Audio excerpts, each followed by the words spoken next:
On Sunday, the boats will bid farewell to Miami and embark upon Leg 7, the Transatlantic crossing to Lisbon in Portugal. 3,500 nautical miles across some of the most testing ocean waters on the planet. In the last edition of the race, the Transatlantic leg was action-packed. High seas, broken boats, freezing cold. We caught up with the crew of Abu Dhabi to relive some of those moments and talk to them about this legendary crossing. The last Transatlantic we did was the last race, Boston to Galway, which was a bit of an epic ride. We sort of sailed out of Boston, thick fog, sailed into the freezing Labrador Current, had to get around the ice box. Then the weather changed a bit, we had some nice days, and then it was intense again. We snapped our rudder, blew out spinnakers.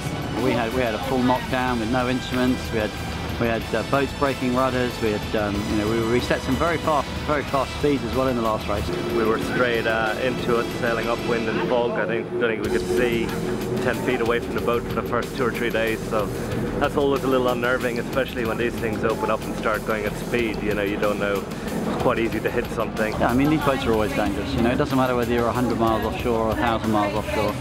These boats are powerful and they can bite you. Oh, I can't say that I get scared because I'll sound soft, but yeah, most people would probably find it scary. Yeah.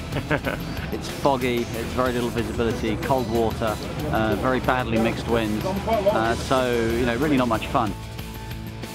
The Transatlantic is taken as a sprint. It's 3,500 miles, which is a relatively short leg for this race. Southern Ocean, you're into more of a endurance leg. So I think the teams will take this as a sprint. It's going to be a 10 to 13 day leg. It's going to be full noise the whole way, and everyone's going to be going full bore all the time. This time's a bit different. We're setting off from Miami. We've got the Gulf Stream is the first major thing to contend with. And of course we're ending up in Lisbon, which is a lot further south. It's an area we know well. We trained there all last summer. And nearly always northerly winds, so it should be a fast downwind finish. This for me will probably be 17th racing crossing of the North Atlantic, and it's always been full of surprises and full of great sailing. You can get just as bad conditions in the North Atlantic as you can in the Southern Ocean. So it is a classic mistake to be underprepared for that. So we have to treat this with utmost respect. It's a mixture of weather. You can see everything. You know, we can certainly see some of the roughest weather we've seen all race, I'm sure. But likewise, we could have some very nice sailing. So fingers crossed.